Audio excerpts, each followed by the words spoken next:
ter, além desta primeira apresentação, diversos outros assuntos de grande interesse. Por exemplo, nós vamos ter a inovação, o sucesso do profissional da educação física, a transformação digital na área da saúde e fitness, streaming fitness, os novos serviços e oportunidades. E vamos falar também do Prêmio de Inovação Tecnológica no Esporte e algo que está desenvolvendo muito no país, que são os esportes, os jogos eletrônicos, startups que estão hoje pelo Brasil inteiro. Mas, neste momento, nós temos o grande prazer de receber aqui o nosso grande amigo Cristiano Parente, Cris Parente. Ele tem bacharelado em Educação Física pela Universidade de São Paulo, tem especialização em Nutrição e Suplementação Esportiva, Fisiologia do Exercício e Jornalismo Esportivo, Coaching pela Universidade de Oxford, da Califórnia, MBA em Gestão, Marketing e Direito Esportivo. É consultor técnico do Sport TV, Band News, Fox Sports.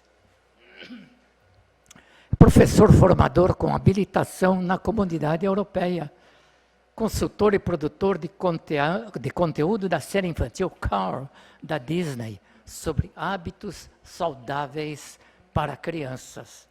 É fundador e professor da Universidade do Movimento, CEO da World Trainer Certification. E ele foi considerado em 2014 o melhor personal trainer do mundo. Cris, muito obrigado pela sua presença. A palavra é sua. Você tem 1 hora para fazer as suas colocações. Muito obrigado por ter vindo. Obrigado a você, Igor. Primeiro, queria agradecer a gente ter o Igor aqui apresentando, que é uma honra ter você com a gente. É sempre importante, Igor, a gente reconhecer o trabalho de bons profissionais das diversas áreas. Né? E você, na sua área, apresentando, é um orgulho ter você aqui com a gente.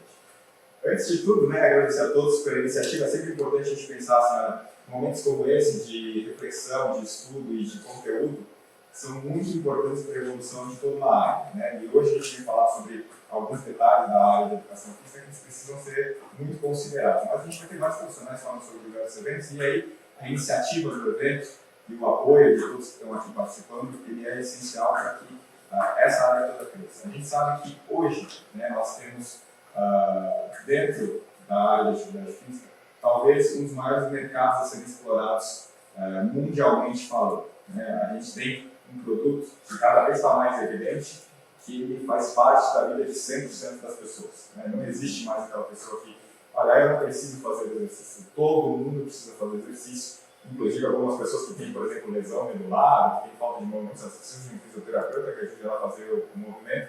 Então 100% das pessoas precisam disso aqui. E eu acho que talvez a única coisa que seja comparável com a atividade física é a alimentação. A alimentação que todo mundo precisa.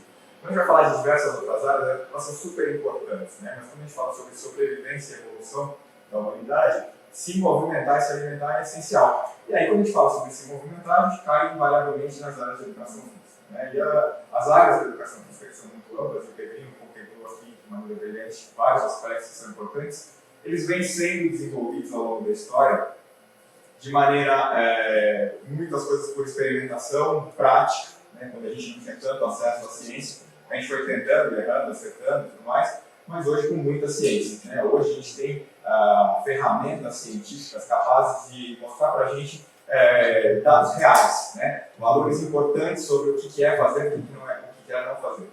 E aí a gente cai num momento como esse, que é um momento bastante tenso mundialmente, importante mundialmente. A gente vive uma crise pandêmica de uma doença que ela é séria, que ela é grave, ela comove um planeta inteiro, então isso não pode ser desconsiderado. Mas, ao mesmo tempo, a gente percebe que talvez a principal vacina da área tenha sido deixada de lado por muitas pessoas. E aí, quando a gente fala sobre a principal vacina da área, a gente fala exatamente sobre um sistema de vida que é ativo. né?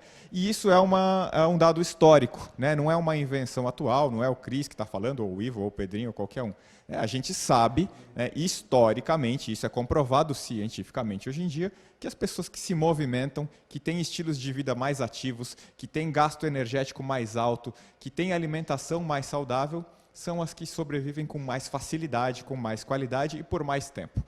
A gente não pode pegar excepcionalidades, né, pontos fora da curva, e dizer que isso é uma regra. É óbvio que a gente vai ter uma pessoa que é ativa e que pode ter uma doença grave cedo, ou mesmo ser contaminado por uma doença e morrer. Mas quando a gente vai fazer isso, a gente tem que estudar o que a gente chama de estatística, né? Uma das ciências que são mais importantes para a gente identificar o que a gente deve tomar de medida enquanto sociedade, enquanto governo, enquanto política, enquanto área, né? E estatisticamente a gente sabe que a grande maioria esmagadora dos ativos sofre muito menos com qualquer tipo de doença do que os sedentários e que não cuidam da saúde. Então, com esse dado, né, a gente começou a entender qual era a importância da educação física, né? Alguém lá atrás começou a entender a educação física estudando os movimentos esportivos, estudando as competições, estudando a preparação física militar, né, que aí surge, né, os primeiros dados sobre treinamento, sobre atividade física, quando a gente vai olhar lá para o Exército e perceber que os soldados que faziam exercício, eles eram mais fortes, eles corriam mais rápido, eles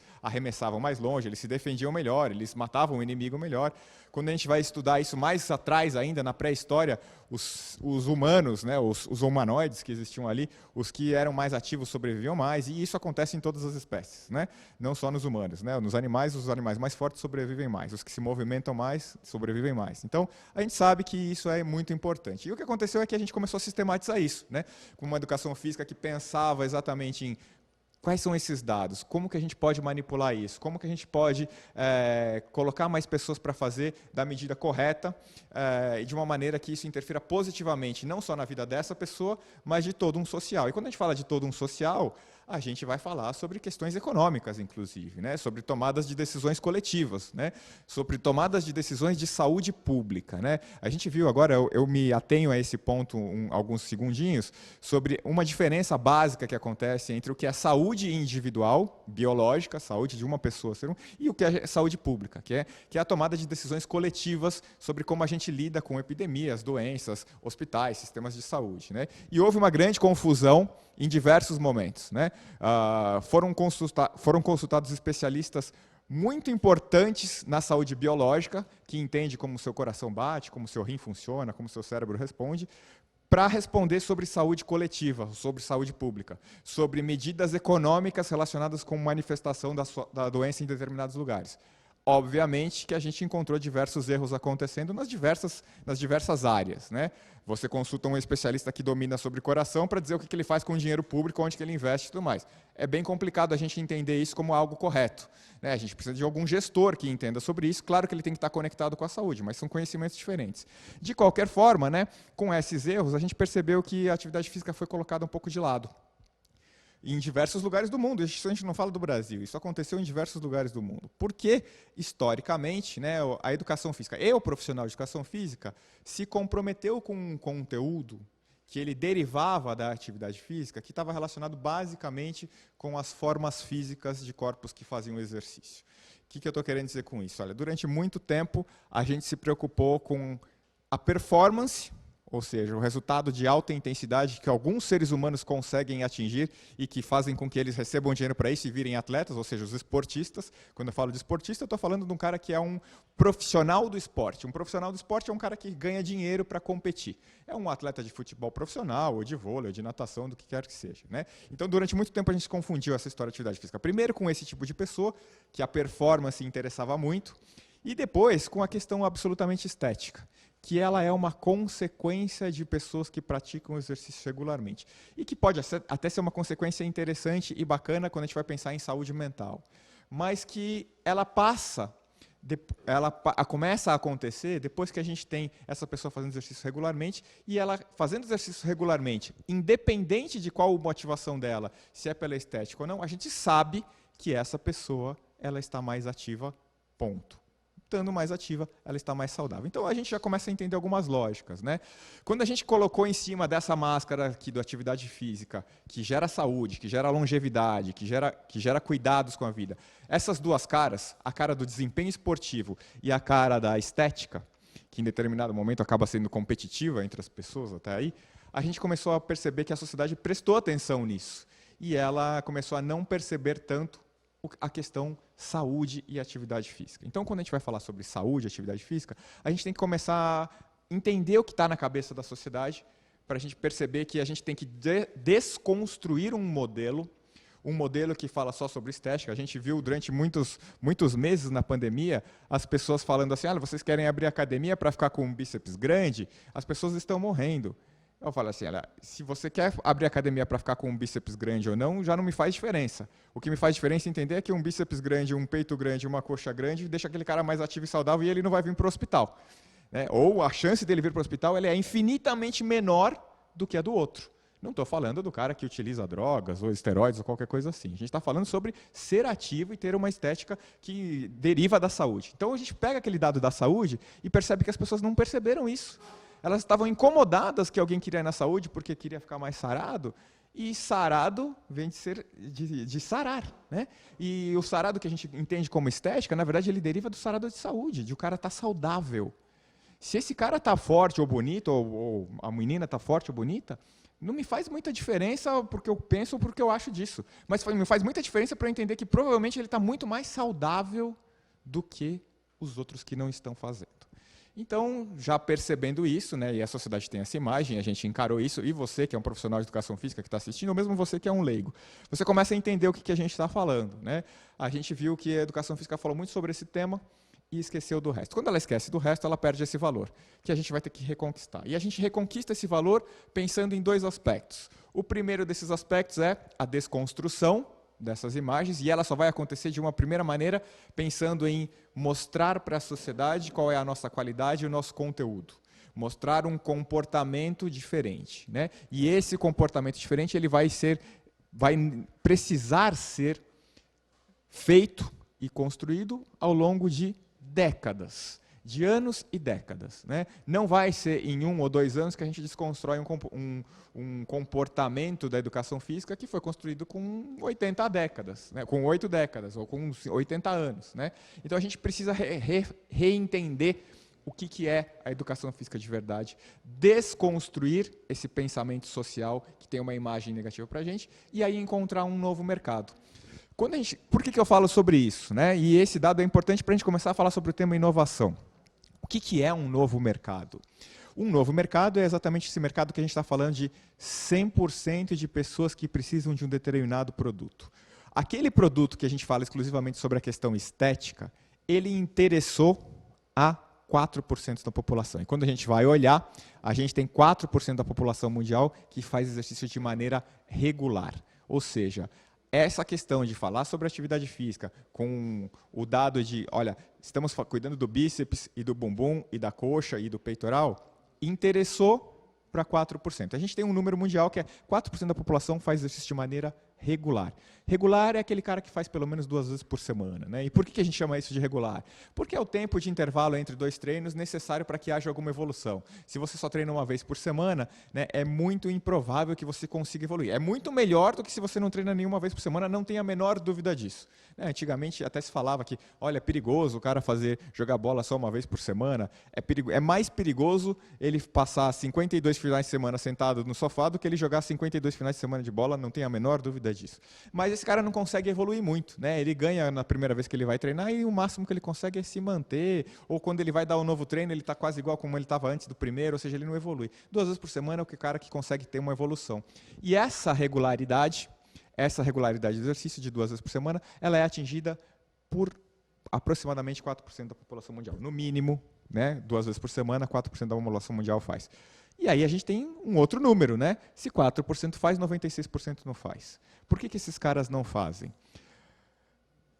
Eles escutam alguns profissionais e algumas academias, e, enfim, algumas pessoas ligadas à área, falar sobre que educação física é saúde, enfim, qualquer coisa assim nesse sentido, mas quando eles observam os modelos, quando eles observam as áreas, quando eles observam os profissionais, eles não enxergam a imagem da saúde. Eles enxergam a imagem ou da estética ou do desempenho.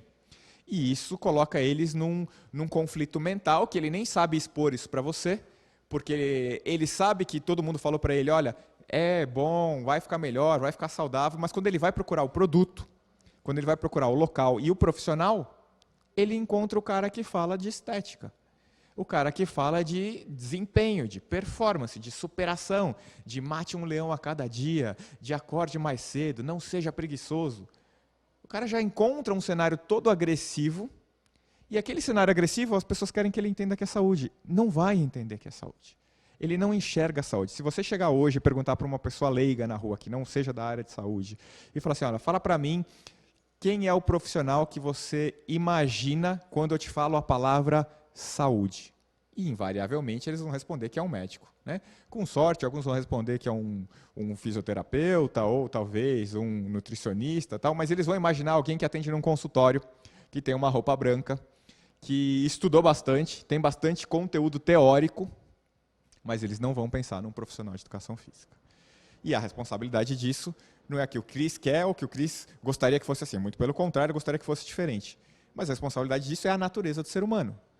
Eles encontram o tema saúde relacionado com a vida deles, né, com algo que é muito importante. Sem a saúde eles não vivem, ou eles não ficam bem, ou eles sentem dor, ou eles sofrem. Né?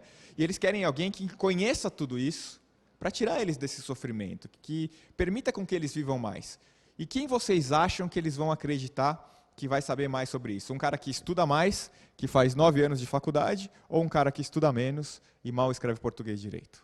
Então a gente tem uma realidade bem dura, né? Eu sei que talvez alguns de vocês não gostem que eu fale isso, mas a gente tem que falar, a gente está num ambiente para discutir a nossa profissão, a nossa área e os conceitos sociais que a gente tem relacionados a isso, e a gente tem que prestar atenção nisso. A gente tem que prestar atenção que a gente precisa mudar. Quando você vai olhar o que acontece dentro das faculdades de educação física, a gente estuda anatomia, biomecânica, fisiologia, bioquímica, cinesiologia, um montão de ciência. Muitas vezes dominamos essas ciências mais do que qualquer profissional de qualquer área. Por exemplo, fisiologia do exercício, que é o funcionamento do seu corpo quando ele está fazendo atividade física em determinada intensidade. Não tem ninguém, raramente você vai encontrar um médico que saiba falar mais do que um bom profissional de educação física.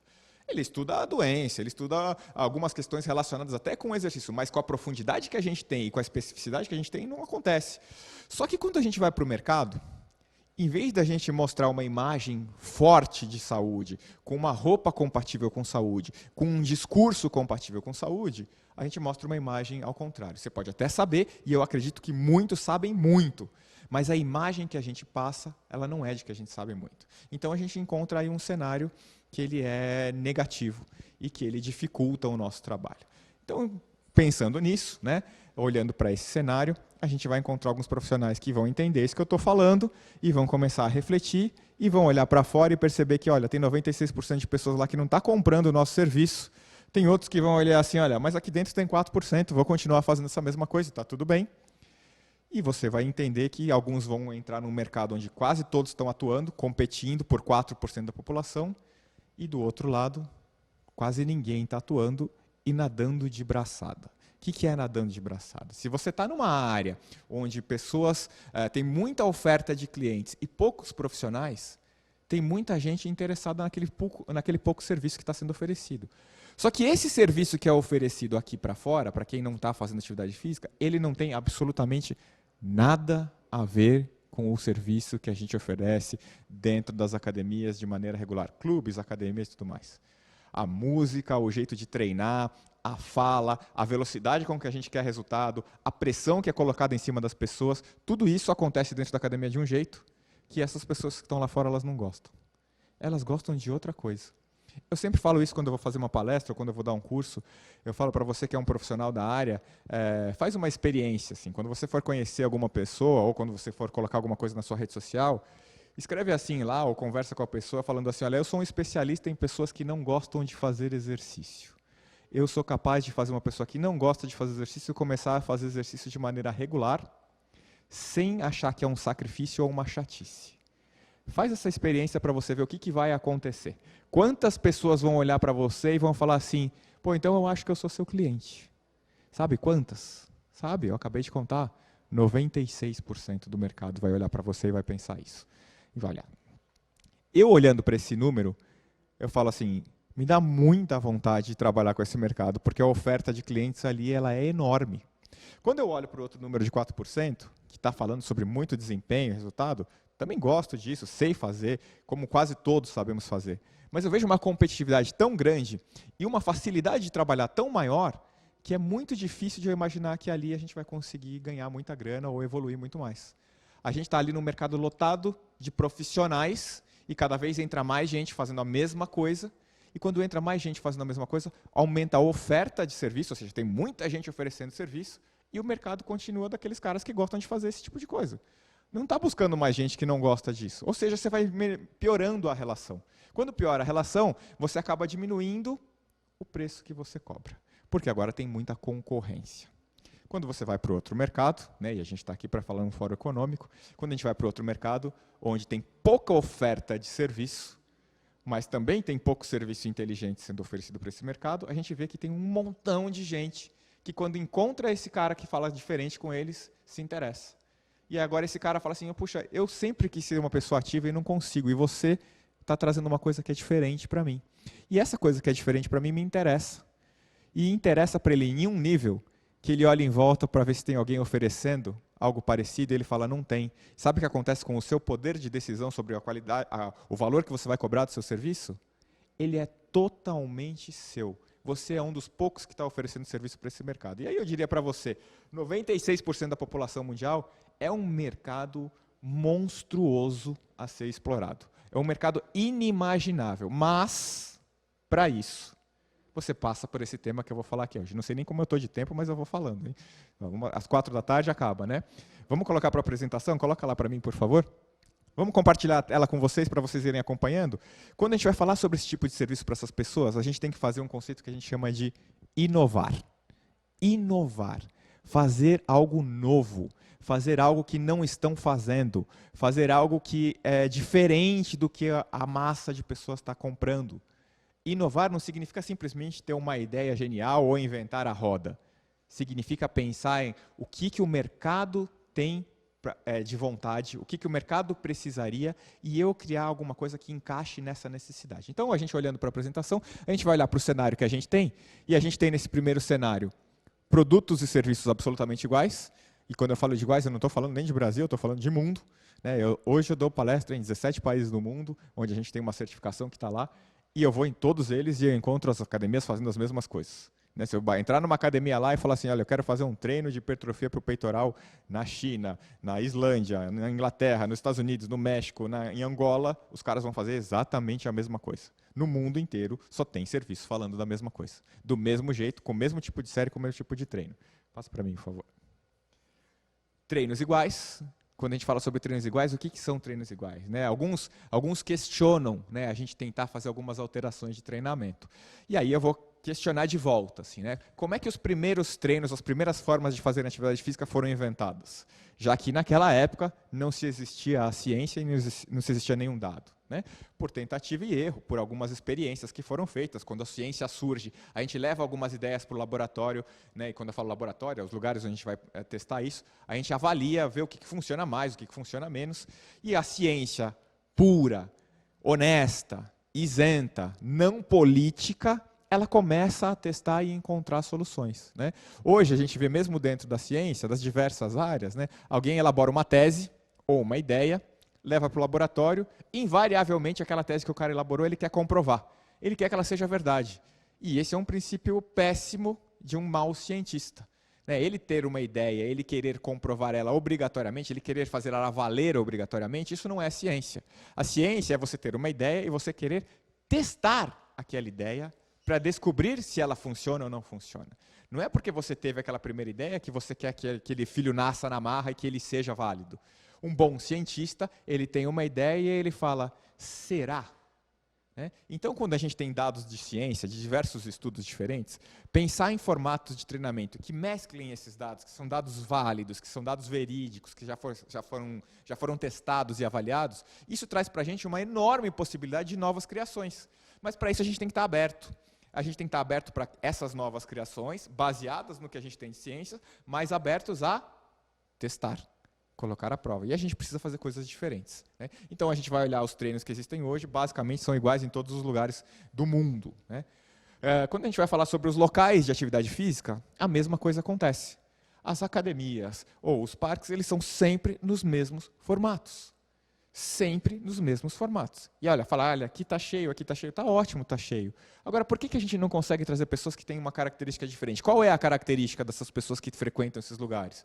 Invariavelmente, um adulto jovem, de 20 a 35 anos, você vai encontrar isso no mundo inteiro de maneira recorrente, pessoas com bom histórico de atividade física na infância, invariavelmente, aí o Pedrinho fala aqui na nossa abertura algo que é muito interessante, que a gente bate nessa tecla há muito tempo, a educação física que é mostrada para as crianças prioriza e dá amostragem para aqueles que são os bons nos desempenhos esportivos. Se você é um bom jogador de bola, você gosta da educação física na escola. Se você é uma boa jogadora de vôlei, você também gosta. Mas se você é um bom caminhador, ou um bom dançarino, ou um bom lutador, você não tem espaço para isso. E aí a criança, né, cresce exatamente nesse momento, observando que se ela não é da bola, parece que ela não é da educação física.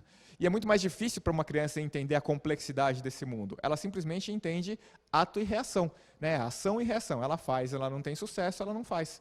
Né? Então, ela vai para a educação escolar e quer o jogo lá é bola e futebol, e ela não tem a capacidade de chutar com qualidade, e ninguém chuta para ela, e ela é a última a ser escolhida, e quando ela faz um passe errado, o outro menino bagunça com ela, brinca com ela, zoa ela fala, opa, aqui eu não sou muito bom. Mas, em compensação, na conta de matemática, eu mando muito bem. Em compensação, na aula de história, eu sei tudo sobre a história. E aí a gente já começa ali na escola excluindo muita gente, né? E essas que são excluídas ali, quando eles olham para esses lugares de academia, que tem um monte de ferro para lá e para cá, e tudo bem ter o ferro, só que precisa ter um significado para eles olham para isso e eles já pensam um lugar onde os bons vão desempenhar, onde os bons vão levantar muito peso, ou vão correr muito rápido, ou vão fazer habilidades muito avançadas, e ele não. Então, a gente já encontra uma segunda barreira, né? O local, ele é igual. Aí ele vai tentar procurar um outro local e o outro é igual também. E o outro é igual, e o outro é igual, e o outro é igual, e basicamente todos são iguais, né? Então, a imagem precisa mudar, né? E o significado dela também precisa mudar. Passa para mim, por favor. Quando eu falo sobre a imagem do treinador, né, a imagem do cara que está sempre com a roupa, com a camiseta regata, ou com a bermuda, ou que ele está sempre postando na rede social, ele só fazendo exercício, ou que ele só fala do mesmo tema. Quando você pensa quais são as pessoas mais interessantes para você conhecer na sua vida e conversar, e entender, e trocar informações e aprender, invariavelmente, os caras que têm uma cultura mais ampla, que dominam conteúdos de mais áreas, eles se tornam pessoas mais interessantes, eles têm mais assuntos, eles conectam ideias de maneira muito mais forte e atrativa do que uma pessoa que domina só uma área. E a gente vai olhar, e isso acontece em todas as profissões, né? Quando você vai olhar os médicos mais interessantes de você conversar, ou de você se consultar, é aquele cara que viaja o mundo, que ele conhece a medicina na Europa, na China, no Japão, na Austrália, nos Estados Unidos, no Brasil. Quando você conhece um cara que só está num lugar, na vila, falando sobre uma coisa só, é muito menos atrativo, é muito menos interessante. Você invariavelmente pensa que ali há menos conteúdo. Quando o profissional de educação física tem uma imagem que ela é sempre igual da mesma roupa, que ele está sempre no mesmo local, falando a mesma coisa, postando sempre o mesmo exercício, ele vai invariavelmente transmitir a ideia de que não tem muito a ser aprendido aqui. E não é verdade. E não é verdade. Né? Eu falei agora há pouco sobre a quantidade de conteúdo que a gente tem quando a gente está na universidade e a profundidade que a gente tem. E quando você procura no mercado profissionais de educação física, muitos, eu diria que talvez uma das profissões onde maior número de profissionais faz isso, um grande número deles tem especializações e pós-graduações. Muitos têm especializações e pós-graduações. Só que a sociedade não sabe disso. Por quê? Porque quando ela abre o Instagram para olhar dele, tem alguém fazendo um exercício, um burpee, um agachamento, falando pouco, escrevendo pouco, ensinando pouco. Só mandando fazer, e é a mesma coisa que todo mundo faz com a mesma imagem. Então isso já vai mudando todo o cenário do que as pessoas percebem. Passa para mim, por favor. Apresentação, por favor. O número de 4% das pessoas ativas mostra para a gente que tem 96% de sedentários. Né? E a incidência, eu não tenho a menor dúvida, de longe, né? Uma sociedade que fosse 10% mais ativa reduziria os casos de mortes por essa doença ou de internações em mais da metade. Em mais da metade. Eu diria 10% de ativos. Se a gente colocar 50% de ativos, a gente melhoraria muito. Eu falo isso porque a gente tem uma quantidade muito menor de pessoas que estão contaminadas agora. E eu acho que os governantes eles precisam pensar de maneira inteligente. A gente tem as questões que são super importantes, como a vacinação, a higiene, a não aglomeração e todos esses cuidados que a gente já sabe e que eles não devem ser deixados de lado em nenhum momento, né? Você vai ter o direito de você tirar a sua máscara quando você está num ambiente distante de pessoas, onde você está num ambiente onde você não corre risco de contaminar, quando você está longe de uma pessoa que seja de situação de risco e tudo mais, e está ok. Ou na rua, com o vento e tudo mais, isso é alguma coisa. Quando você está em lugares fechados, você precisa usar a sua máscara e acabou, não tem o que discutir. Isso já é uma cultura de muito tempo. Até que a gente aprenda a identificar essa doença com antecipação, como a gente fazia com a influenza, e aí as pessoas começam a usar máscara, como por exemplo no Japão, o cara começa a sentir que ele está resfriado, ele bota a máscara, os outros não precisam usar, a gente vai continuar tendo que usar isso. A gente tem que entender que fazer atividade física começa a resolver o nosso problema de maneira interessante. Se a gente tivesse tomado essa decisão, nós estamos em maio de 2021, se nós tivéssemos tomado essa decisão em março de 2020, ou em abril de 2020, um ano atrás, de pensar, olha, pessoal, precisamos de mais pessoas ativas em todos os segmentos, em todas as áreas. Precisam fazer exercício para a sua cabeça, para a sua saúde física, vocês precisam fazer porque assim vocês vão ocupar menos os espaços. Com um ano de programas de atividade física sendo feitos, respeitando protocolos e distanciamento e cuidados de higiene, a gente tinha resolvido esse problema. Porque um ano de atividade física para uma pessoa coloca ela num patamar de saúde inimaginavelmente diferente do que ela tem hoje. Eu não estou falando de uma semana que resolve o problema do cara. A gente teria resolvido esse problema da doença de maneira única na história. Mas, talvez, por falta de conhecimento, por falta de responsabilidade, por não responsabilidade nossa, né? Não diria nem falta de responsabilidade, por a gente não ter assumido essa responsabilidade e ter levado a nossa cara à frente, falando que nós sabemos o que estamos fazendo, nós sabemos que aqui você que está falando, com um avental branco, você está cometendo um erro por causa disso, disso e disso, e alguns fizeram isso ao longo do tempo, a gente encontrou um cenário diferente, né? Então, as pessoas estão ali sedentárias em casa, elas estão comendo, elas estão estressadas, elas estão bebendo, elas estão perdendo o seu poder de compra, porque elas estão perdendo dinheiro. E a gente não estou falando das pessoas que moram no bairro rico da sua cidade. Eu estou falando de pessoas que têm uma classe média para baixo, né? Essas pessoas têm muito mais dificuldade de estarem ali. E elas estão perdendo o poder de compra. E quando acontece perda de poder de compra, é só você olhar o que acontece com os países que têm menor poder aquisitivo. Menor poder aquisitivo, qualidade da saúde pública é muito inferior. Então, se a gente fizer isso, se a gente reduz o nosso poder de compra social, a gente vai ter invariavelmente mais problemas de saúde.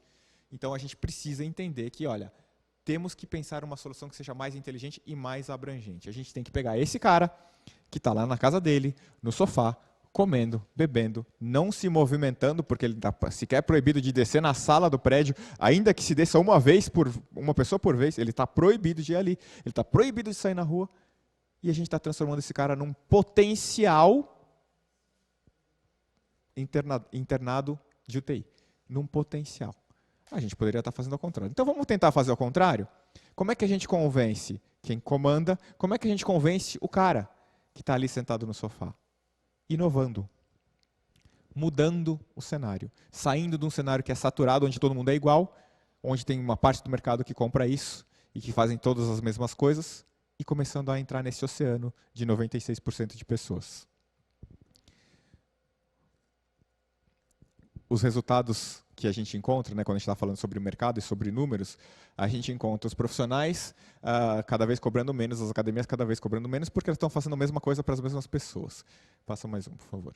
A gente encontra uma desvalorização dos profissionais, porque agora tem muita oferta, e o salário baixa, inclusive, porque se você não tiver esse salário, você não tem nada, você não consegue achar outra forma de ganhar dinheiro. Algumas pessoas se confundiram com um pequeno fenômeno temporário que está acontecendo agora, de que a classe mais alta, que tinha um pouco mais de dinheiro, estava com um poder aquisitivo um pouco maior para comprar aulas exclusivas, né? E isso acontece realmente. Só que quando a gente olha para o Brasil, que tem essa classe alta num topo da pirâmide de 5%, ou quem sabe 10% ou 15%, pensando na classe média alta, a gente esquece que tem 85% do país que não tem condição disso. E que a partir do momento que se estabeleça uma normalidade, ainda que com algumas restrições novas, essas pessoas param de gastar com serviço com isso.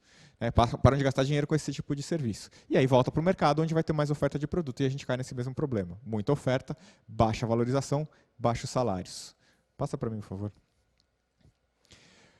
Do outro lado, agora vem sim, né? A história do mercado que interessa. Como é que eu entro nesse mercado, Cris, que tem bilhões de possibilidades, e que eu não sei como fazer?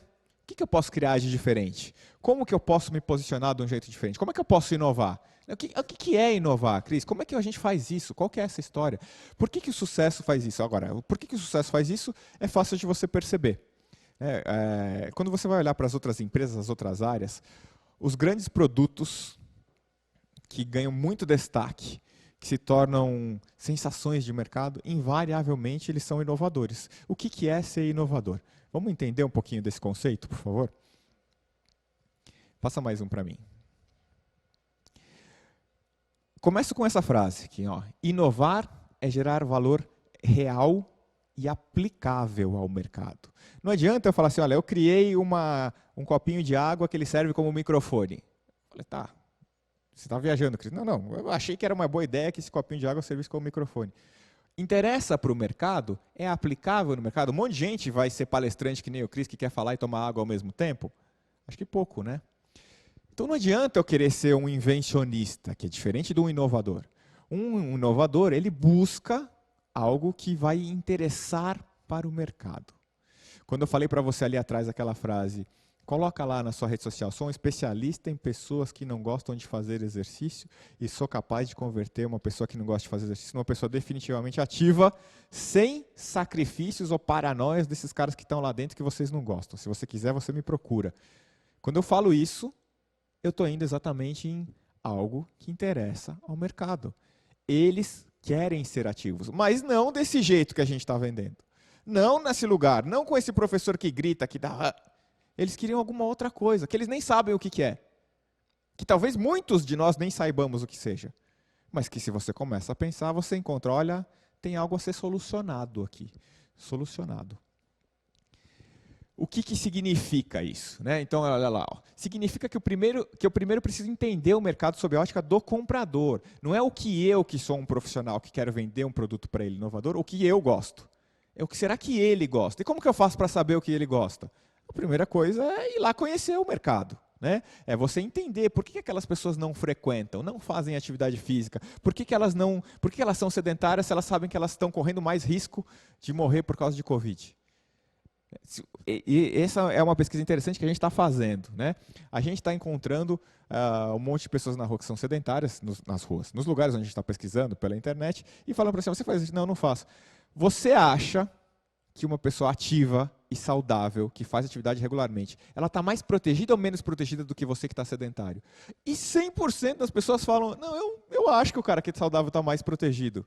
Aí eu falo para você assim, então, mas se você acha isso não é suficiente para você ir lá fazer atividade física? O cara fala assim, eu preciso ir lá fazer, mas eu não vou. Por que ele não vai?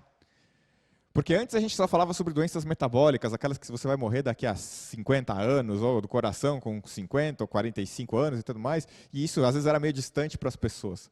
Agora a gente tem uma doença eminentemente agressiva para os sedentários, muito agressiva para os sedentários.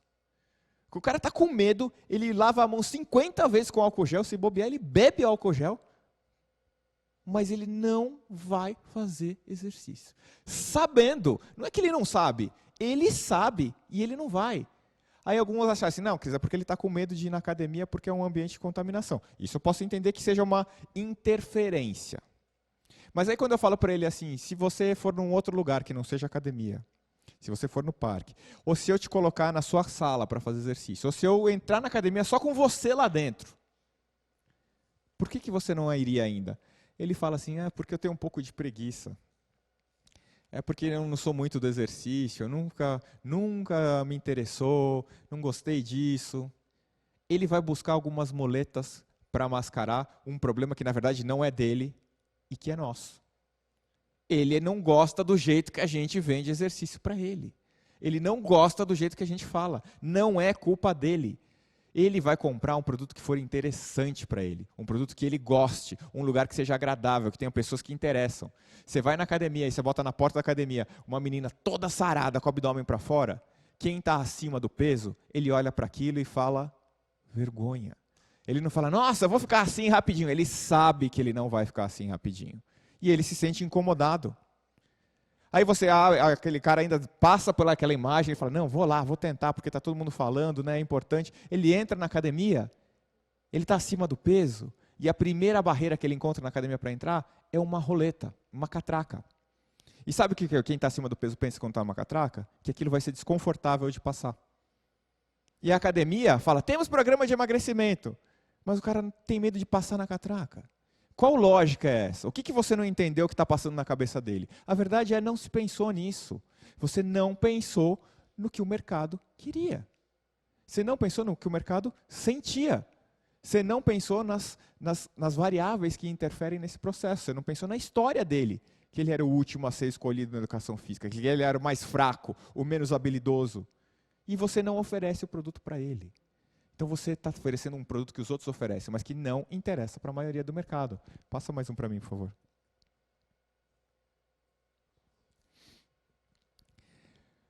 Solucionar um problema não necessariamente é inventar a roda, nem tampouco pensar só numa barreira. Eu posso pensar em solucionar um problema com o significado de, se eu crio algo que motiva a pessoa a fazer algo diferente do que ela faz hoje, é uma solução de um problema, que sequer poderia ser um problema para ela. Quando a gente não tinha o carro, por exemplo, as pessoas andavam de carroça, inventar o carro era uma solução de problema, mas não tinha problema, porque o cara andava de carroça. Qual que era o que o carro solucionava? O carro não solucionava nada, ele só facilitava uma situação anterior. Então, facilitar é uma das grandes sacadas de inovação. É tornar o seu produto, ou a sua capacidade de atender pessoas, mais viável para ela, de um jeito que interesse a ela, né? Então, quando a gente fala sobre inovar, a gente vai partir invariavelmente desse aspecto, que eu preciso entender a cabeça do meu cliente, eu preciso entender a cabeça do mercado para depois eu começar a falar assim, qual é o meu produto. E aí, com 96% do mercado não comprando, eu já começo de cara. Volta naquela frase que eu falei, começa a pensar em se tornar um especialista em pessoas que não gostam de fazer exercício. Entende a lógica desses caras, o que passa na cabeça deles, e agora vamos pensar em criar coisas diferentes. Mas, Cris, quando eu vou fazer um programa para um cara que não gosta de fazer exercício, eu vou fazer um banco de supino ou um agachamento e tudo mais. Você pode até fazer, mas que tal se você fazer isso de um jeito interessante, divertido ou bacana? A gente tem um exemplo de uma coisa de um exercício que é muito famoso hoje em dia, que é aquela história do burpee, né? Para quem não sabe, burpee é aquele exercício que você dá um pulo para o alto, você se joga de barriga no chão, faz uma flexão de baixo, levanta, dá outro pulo para o alto e tal. Não sei quem inventou o burpee, eu sempre brinco com esse exemplo do burpee, porque fala assim, olha, eles chamam isso de exercício funcional. Eu falo assim, funcional eu não sei para quem, porque eu não consigo ver ninguém no dia a dia dando um pulo de barriga no chão e depois dando um pulo para o alto, né? Mas, né, pensando que é um exercício que gasta muita energia e tal, né, vamos esquecer isso de lado.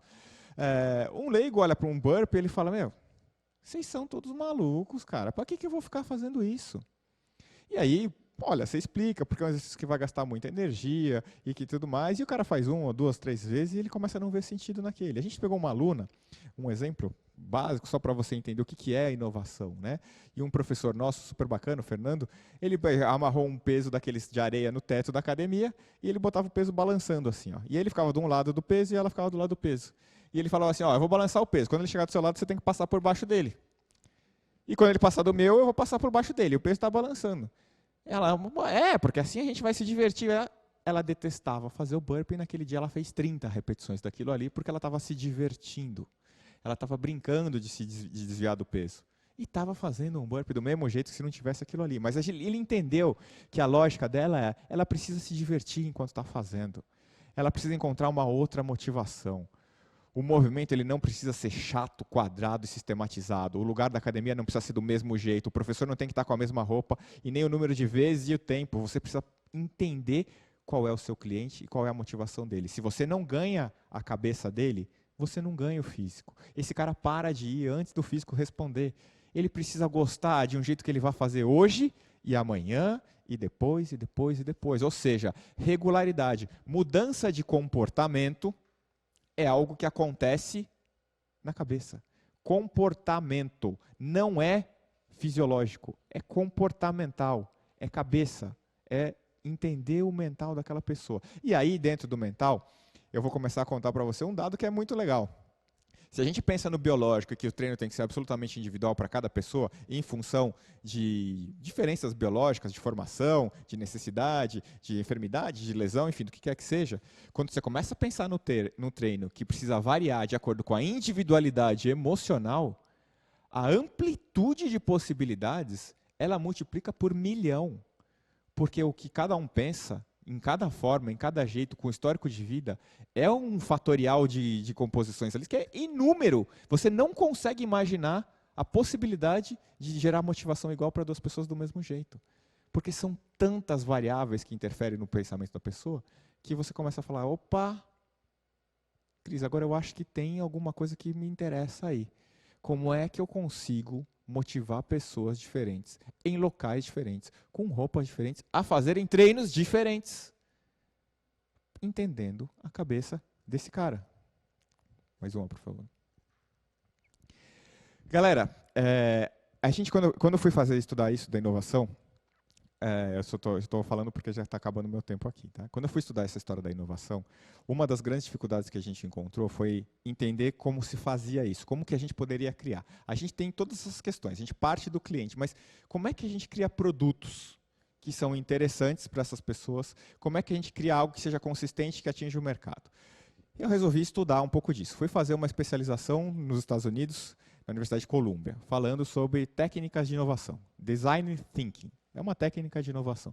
Que os caras que criam produtos em todas as áreas estudam isso para criar produtos que sejam realmente interessantes. Né? É uma série de processos, de técnicas e tal, que você vai trabalhando e executando elas e você começa a entender como você pode criar um produto interessante. Eu me meti nessa especialização, uma parte dela era online e tal, da Universidade de Colômbia.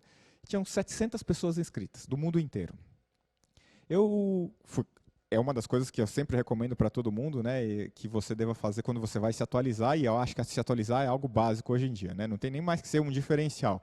A atualização é necessidade. Conheça as pessoas que estão ali do seu lado. O trabalho delas, qualquer área que elas sejam, o que elas fazem, é muito importante isso. E eu fui entender o que esses caras... Estava lá comigo, presidente de companhia de petróleo do Iraque, o outro que é fabricante de pneu na Alemanha. Aí eu fiquei olhando e falei, cadê os caras da saúde aqui?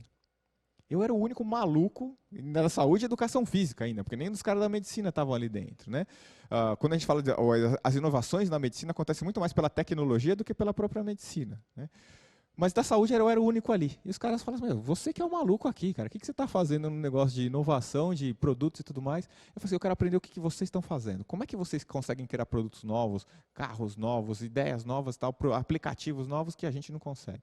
E fui entender um pouquinho disso. E quando você começa a perceber que não é aquela história de você achar que um dia você vai acordar com um sonho que você teve naquela noite e de repente você inventou o Facebook, o Google ou o Instagram e com isso você vai ficar milionário, você começa a perceber que tem um caminho a ser trilhado para que inovações eficientes sejam criadas. Você entender essa lógica do que eu coloquei aqui hoje para você é o passo 1 de 1000. É você despertar para uma nova realidade. É você perceber que fazer a mesma coisa te coloca no mercado que está caindo e fazer coisas diferentes te coloca no mercado que está inexplorado para você fazer o que você quiser inventar. Então eu fui fazer isso, entender um pouquinho disso, e hoje eu não crio produto que não seja algo que seja absolutamente diferente de qualquer coisa. E eu recomendo muito que vocês busquem o que ninguém está fazendo. E quando eu falo que ninguém está fazendo, não é inventar a roda, não é criar um movimento que o corpo humano não faz, não é colocar uma pessoa numa situação de risco com um exercício absurdo, com uma adaptação que foi feita nas coxas ali e aqui. Não é isso. É você entender o que passa na cabeça das pessoas, como que elas podem entender o seu produto e como esse produto soluciona a vida delas. Depois, se vocês quiserem informação, eu estou colocando aqui para vocês o meu contato no Instagram, @CrisParente, pode me seguir, pode me mandar um direct por ali, o site da nossa empresa, a gente tem cursos de inovação para a área de educação física, caso você se interesse, é um dos cursos que a gente mais gosta, então se interesse por inovar, independente de como seja. Né? Sempre respeite o limite das pessoas, mas se interesse mais pelo cliente. Se preocupe menos com o que você gosta de fazer e mais com o que o seu cliente gosta de fazer. Transforme a vida dele indo buscar nele informações importantes e relevantes. entenda o passado dele, entenda os traumas dele, entenda os porquês dele e os nãos dele. Você entendendo isso, e se o seu produto se encaixa e responde a tudo isso, você tem uma boa chance de inovar de maneira inteligente. Se não, se você se meteu dentro do laboratório com uma ideia sua, que você quer forçar ela na marra a ser eficiente, o seu método de treinamento que você fez aqui, que você acha que ele vai emagrecer todo mundo e tudo mais, se você está nessa linha, eu tenho algo a te dizer que é triste. Você vai falhar quando quase todos que tentam fazer a mesma coisa falham. É muito difícil que você consiga suceder no lugar onde todo mundo está fazendo a mesma coisa. Então, inove, vá atrás do seu cliente, que a sua carreira e seu produto e seu serviço e seu negócio vão mudar completamente. Obrigado. Muito bem, Cris. Uma bela aula que você nos deu aí. E eu tinha uma pergunta a fazer a você. Primeiro, você é craque em tudo que você faz. Suas colocações são perfeitas. Agora eu pergunto, nós temos aqui profissionais do Brasil inteiro acompanhando. Não só nas capitais, mas naquelas cidades distantes também. Como fazer essa comunicação para atingir a massa? Antigamente, nós tínhamos muitas competições. Nós tínhamos interclubes, nós tínhamos regatas aqui em São Paulo, tinha o Corinthians, tinha o Espéria, tinha o Tietê. No Rio de Janeiro você tinha o Flamengo, você tinha o Vasco da Gama. Hoje nós não temos mais isso. Nós tínhamos os jogos abertos no interior que motivavam muito. Eu cansei de ver jovens se preparando, eu vou participar, eu vou defender a minha cidade. E hoje nós não temos mais isso. Como profissional, pode passar tudo isso que você falou, de grandes ideias, para a massa. Porque ele fala com um, fala com outro. Eu penso assim, meu ponto de vista de comunicador. Nós perdemos muito na comunicação. Curiosamente, a tecnologia veio e nos trouxe uma série de informações, mas se você analisar, elas são muito segregadas, são muito fechadas. Quando você tinha os jornais impressos, você abriu o jornal, você ia de manhã cedo no jornaleiro, você abriu o jornal, você via política, você via economia, você tinha uma página literária, você tinha esporte, então você formava na tua cabeça uma ideia globalizada de tudo aquilo que podia representar de cultura para você e também em termos de saúde. Hoje nós não temos isso. As crianças só querem ficar no computador, não sei. Como a gente... Daí, como disse o Pedro, como você colocou, a obesidade que está tomando conta das crianças. O que nós podemos fazer para mudar isso em termos de massa? Convencer, por exemplo, as autoridades. Eu tenho uma sugestão, vê se você concorda. Nós teríamos que ter ministros mais jovens. Porque, como o Pedro falou, os nossos ministros hoje, os nossos governantes, já têm uma certa idade. Porque a idade não quer dizer nada para a pessoa, ela precisa modernizar a sua cabeça, acompanhar. E acho que os nossos dirigentes, infelizmente, estão um pouco envelhecidos. E não pensam como você, por exemplo, em inovar, criar coisas para a população. Centros esportivos. Você sabe como aqui em São Paulo e em outros lugares do Brasil, pior ainda, não é? Você tem uma crise, primeira coisa, dispensa o profissional de educação física, não é isso? Acaba com o centro, corta o subsídio do atleta. O que nós podemos fazer? Olha, Ivo, sua colocação ela é muito boa, porque você abrangeu vários aspectos que são importantes. Como é que a gente faz isso chegar em várias pessoas? Né? Como é que a gente faz uma sociedade que caminha velozmente para o sedentarismo cada vez mais forte, reverter isso? Quando a gente usa a tecnologia de maneira errada, como a gente vem utilizando, né? E como a gente vai pensar em questões de políticas públicas. Então, eu sei que a gente tem pouco tempo, mas para a gente responder rapidinho. Eu entendo, Ivo, que a história do político mais jovem ou mais novo acontece dentro da cabeça exatamente como você falou. Né? A idade ela é algo muito positivo quando você usa ela para acumular experiências e para você rever os seus processos, para você se atualizando o tempo todo. Quando a idade vem de uma maneira que você nega a evolução da humanidade, isso é um problema e isso é um envelhecimento mental das ideias. Né?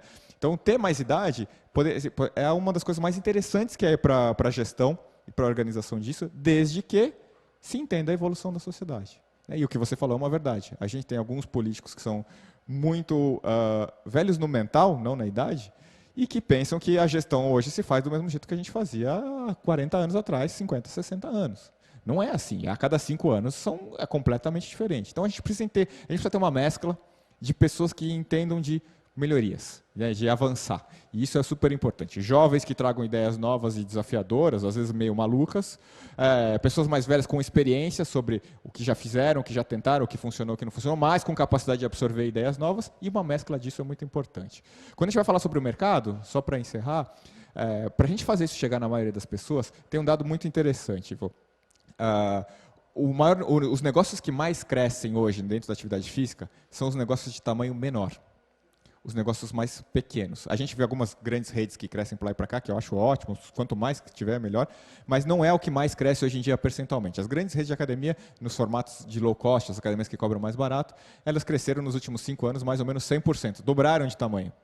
Os negócios pequenos, de mais ou menos 150, 200 pessoas, cresceram 400%.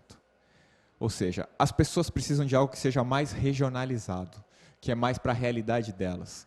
E aí eu diria para o profissional de educação física que pensa em inovar, pensa no que está em volta de você, pensa nas motivações das pessoas que estão por aí, cria algo que solucione esse problema localmente. Qual é a lógica disso? É você entender que ali há uma microcultura, né? É uma microforma de sobrevivência, de hábitos, de forma de falar, de coisas a fazer, de lugares a comer, que interessa para aquele grupo, que foi criado e desenvolvido porque eles são assim. Então, quando a gente pensa em expandir e alcançar muitas pessoas, a gente vai conseguir alcançar muitas pessoas com um trabalho de formiguinha. Cada formiguinha indo alimentar a sua pequena região daí de volta. E quando a gente tiver... Hoje a gente tem mais de 520 mil profissionais de educação física registrados no Brasil. 500 mil de profissionais de educação física. É muita gente. Mas era para ser 5 milhões de profissionais de educação física. Se a gente começa a pensar com essa lógica, de pouco em pouco, com mentalidades positivas, que pensem nessa ampliação, que falem sobre coisas novas, que falem sobre o cliente que não compra, que é o cara que está fora, que falem basicamente sobre saúde pura, saúde mental. Saúde mental é aquela que fala, eu vou para lá, não importa se eu emagreci ou não, mas eu saio de lá com minha cabeça leve. É muita saúde disso. Ainda tem profissional de educação física que fala assim, o aluno, aquele cara conversa mais com o aluno do que faz exercício. Cara, se ele fez 2 exercícios e conversou 1 hora com o cara, está melhor do que ele ficar sentado em casa assistindo televisão, vendo gente morrer para lá e para cá e se deprimindo e piorando o sistema imunológico dele. A cabeça dele saindo dali feliz produz hormônios que motivam ele a voltar no dia seguinte. E aí no dia seguinte ele faz 3, e daqui a 4 meses ele faz 5, e daqui a 2 anos esse cara está treinando. Então é uma lógica que o cara profissional precisa entender, que as formações das universidades também precisam entender isso. Vocês, formações, universidades, eu faço parte da universidade, a gente precisa entender, precisamos mudar o currículo da graduação. Precisamos trabalhar mais pessoas e menos só físico. Pessoas têm cabeça, pessoas não são só corpos. Não só um coração batendo e um sangue circulando. É mental. Quando a gente começar a incluir na nossa formação mais humanidades, mais mental, mais emocional, a gente muda o cenário. Obrigado pela pergunta, muito boa. Perfeito, Cris. Muito obrigado pela sua presença. Esperamos que você participe outras vezes com a gente também. Com certeza. Foram ótimas as suas colocações. Obrigado. Muito obrigado de coração. Acho que o público está bastante satisfeito.